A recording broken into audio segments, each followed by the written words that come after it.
സാഖ്യദർശനം ലോകത്ത് തന്നെ ആദ്യമുണ്ടായ യുക്തിസഹവും സമ്പൂർണവുമായ ഒരു ദർശനമാണ് സാഖ്യം. ഏറ്റവും പഴക്കം ചെന്നതും എല്ലാ ഭാരതീയ ദർശനങ്ങൾക്കും വെളിച്ചം നൽകിയിട്ടുള്ളതുമായ ദർശനമാണ് സാഖ്യദർശനം. സാഖ്യദർശനത്തിന്റെ ആചാര്യനായി കണക്കാക്കുന്നത് കപില മഹർഷിയെയാണ്.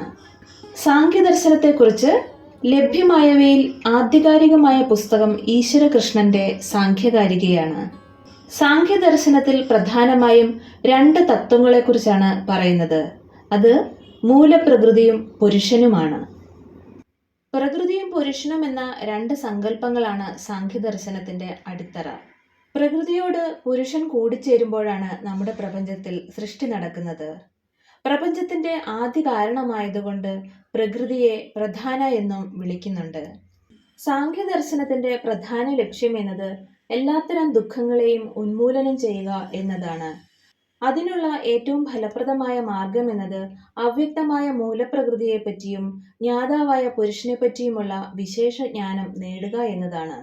ഇത് നേടണമെങ്കിൽ ആദ്യം തന്നെ നമ്മൾ സാഖ്യദർശനത്തിന്റെ സത്കാര്യവാദം എന്ന സിദ്ധാന്തത്തെക്കുറിച്ച് മനസ്സിലാക്കണം. കപില മഹർഷി പരബ്രഹ്മത്തെ ജഗത്തിന്റെ ഉപദാന കാരണമായി അംഗീകരിക്കുന്നില്ല. കാരണം ഒരു വസ്തുവിന്റെ സൃഷ്ടിക്ക് പ്രധാനമായും 3 കാരണങ്ങളാണ് ഉള്ളത്: ഉപദാന കാരണം, നിമിത്ത കാരണം, സാധാരണ കാരണം. ഉപദാന കാരണം ഒരു വസ്തുവിന്റെ സൃഷ്ടിക്ക് ഉപയോഗിക്കുന്ന അസംസ്കൃത വസ്തുവാണ് അതിന്റെ ഉപദാന കാരണം. മൺകുടത്തിന്റെ നിർമ്മിതിക്ക് ഉപയോഗിക്കുന്ന കളിമണ്ണാണ് ആ കുടത്തിന്റെ ഉപദാന കാരണം.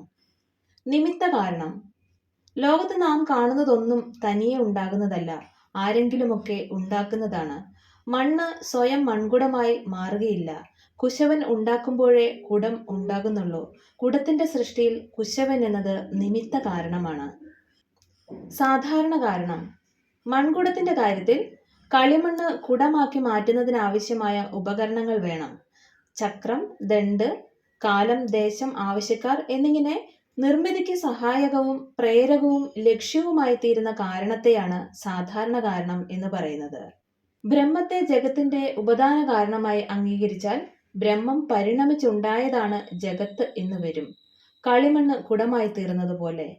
ചേതനമായ വസ്തുക്കൾക്ക് 2 അവസ്ഥകളാണ് ഉള്ളത്: 1 മുക്തൻ, 2 ബന്ധൻ. ഈശ്വരൻ സർവദാ മുക്തനാണ്. ഈശ്വരൻ ജഗത്തായി രൂപാന്തരപ്പെട്ടു എന്ന് വന്നാൽ ഈശ്വരൻ ബദ്ധനായി മാറും. ബദ്ധനാണെന്ന് വന്നാൽ ധർമാധർമ്മങ്ങളും പാപപുണ്യങ്ങളും ഒക്കെ ഈശ്വരനും ബാധകമാകും. അതുകൊണ്ടാണ് ജഗത്തിന് ഉപദാന കാരണമായി ഒരു ഈശ്വരൻ ഇല്ലെന്ന് കപിലമുനി പറഞ്ഞത്. മാത്രവുമല്ല, ചൈതന്യം ജഡമായി മാറില്ല. ഈശ്വരൻ ചൈതന്യ രൂപമാണ്, ജഗത്ത് ജഡമാണ്. സാഖ്യന്മാർ പറയുന്നത് കാര്യത്തിന്റെ സ്വഭാവത്തിൽ നിന്നാണ് കാരണം കണ്ടുപിടിക്കേണ്ടത് എന്ന്. പ്രപഞ്ചം അടിസ്ഥാനപരമായി ഭൗതികമാണ്. അതുകൊണ്ട് പ്രപഞ്ചത്തിന്റെ മൂലകാരണവും ഭൗതികമായിരിക്കണം. പക്ഷേ ആ മൂലകാരണം വ്യക്തമോ ദൃശ്യമോ സ്ഥൂലമോ അല്ല. സൂക്ഷ്മവും അവ്യക്തവും അദൃശ്യവും അനുമാനം കൊണ്ട് മാത്രം മനസ്സിലാക്കാവുന്നതുമാണ്. ആ അവ്യക്തമായ കാരണത്തിന് സാഖ്യന്മാർ മൂലപ്രകൃതി എന്ന പേരിട്ടു. ലോകത്തിലുള്ള സർവ്വചരാചരങ്ങളും പ്രാപഞ്ചികങ്ങളായ എല്ലാ പ്രതിഭാസങ്ങളും മൂലപ്രകൃതിയിൽ നിന്ന് പരിണമിച്ചുണ്ടായവയാണ്. അപ്പോൾ മൂലപ്രകൃതിയുടെ കാരണമോ? പ്രകൃതി അകാരണമാണ്. വേരിന് വേരില്ല എന്ന് പറയുന്നത് പോലെ മൂലപ്രകൃതിയുടെ പരിണാമ പ്രക്രിയകളിലൂടെയാണ് കാര്യകാരണ ബന്ധങ്ങൾ പ്രത്യക്ഷപ്പെടുന്നത്. സത്കാര്യവാദം കാര്യകാരണ ബന്ധങ്ങളെ പറ്റിയുള്ള സാഖ്യ സിദ്ധാന്തത്തിനാണ് സത്കാര്യവാദം എന്ന് പറയുന്നത്. പ്രപഞ്ചത്തിലെ ഓരോ പ്രതിഭാസത്തിനും അതിൻ്റെതായ കാരണമുണ്ട്. ഓരോ കാരണവും അതിൻ്റെതായ ഫലവും ഉണ്ടാക്കുന്നു. കാര്യകാരണങ്ങൾ അഭേദ്യമാം വിധം ബന്ധപ്പെട്ടിരിക്കുന്നു. കാര്യകാരണ ബന്ധങ്ങളെക്കുറിച്ച് മറ്റ് ദർശനങ്ങളും പ്രതിപാദിക്കുന്നുണ്ട്. അവയിൽ നിന്നും തികച്ചും വ്യത്യസ്തമാണ് സാഖ്യദർശനത്തിന്റെ കാഴ്ചപ്പാട്. ഓരോ കാര്യത്തിനും ഓരോ കാരണമുണ്ടെന്നും കാരണമില്ലാതെ കാര്യമില്ലെന്നും കാരണവും കാര്യവും തമ്മിലുള്ള ബന്ധം അഭേദ്യമാണെന്നും മാത്രമല്ല സാഖ്യദർശനം പറയുന്നത്. സത്കാര്യവാദമനുസരിച്ച് കാര്യം കാരണത്തിൽ അടങ്ങിയിരിക്കുന്നു. സാഖ്യദർശനത്തിന്റെ കാഴ്ചപ്പാടിൽ കാര്യം കാരണത്തിൽ അടങ്ങിയിരിക്കുന്നു. ഉദാഹരണത്തിന്, തൈര് പാലിൽ നിന്നുണ്ടാകുന്നു. പാലിൽ നിന്നേ തൈര് ഉണ്ടാകുന്നുള്ളൂ, വെള്ളത്തിൽ നിന്ന് ഉണ്ടാകുന്നില്ല. ഇതിന്റെ അർത്ഥം പാൽ തൈരിന്റെ കാരണമാണ് എന്ന് മാത്രമല്ല, തൈര് സൂക്ഷ്മ രൂപത്തിൽ അതിന്റെ കാരണമായ പാലിൽ അന്തർഭവിച്ചു കിടക്കുന്നു എന്നുകൂടിയാണ്. ഇതുപോലെ തന്നെയാണ് എണ്ണ എള്ളിൽ നിന്നുണ്ടാകുന്നതും വിറകിൽ നിന്ന് ഉണ്ടാകാത്തതും. എണ്ണയുടെ സൂക്ഷ്മ രൂപങ്ങൾ എള്ളിൽ തന്നെ അന്തർഭവിച്ചു കിടക്കുന്നുണ്ട് എന്നാണ് ഇതുകൊണ്ട് അർത്ഥമാക്കുന്നത്. കാരണത്തിന്റെ രൂപഭേദം അല്ലെങ്കിൽ പരിണാമം മാത്രമാണ് കാര്യം. ഇല്ലായ്മയിൽ നിന്നും ഒന്നും ഉണ്ടാകുന്നില്ല, ഉള്ളത് ഇല്ലാതാവുകയുമില്ല. സാഖ്യദർശനം പറയുന്നത് ഉണ്ടായതിൻ്റെ എല്ലാം കാരണം നിശ്ചലവും വിഭുവുമായ പ്രകൃതിയാണ് എന്നാണ്. പ്രകടമായ ഒന്നിൻ്റെ സൂക്ഷ്മാവസ്ഥയാണ് കാരണമെന്ന് പറയുന്നത്. കാരണത്തിലേക്കുള്ള ഒരു വസ്തുവിൻ്റെ മടങ്ങിപ്പോക്കിനെയാണ് നാം വിനാശം എന്ന് പറയുന്നത്.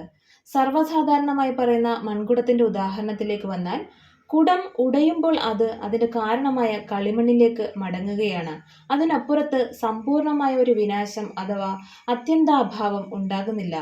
ചുരുക്കത്തിൽ എല്ലാ വിനാശവും അതിൻ്റെ കാരണത്തിലേക്കുള്ള മടങ്ങിപ്പോവലാണ്. ആധുനിക ശാസ്ത്രത്തിന്റെ ഭാഷയിൽ പറഞ്ഞാൽ ദ്രവ്യത്തിന് നാശമില്ല.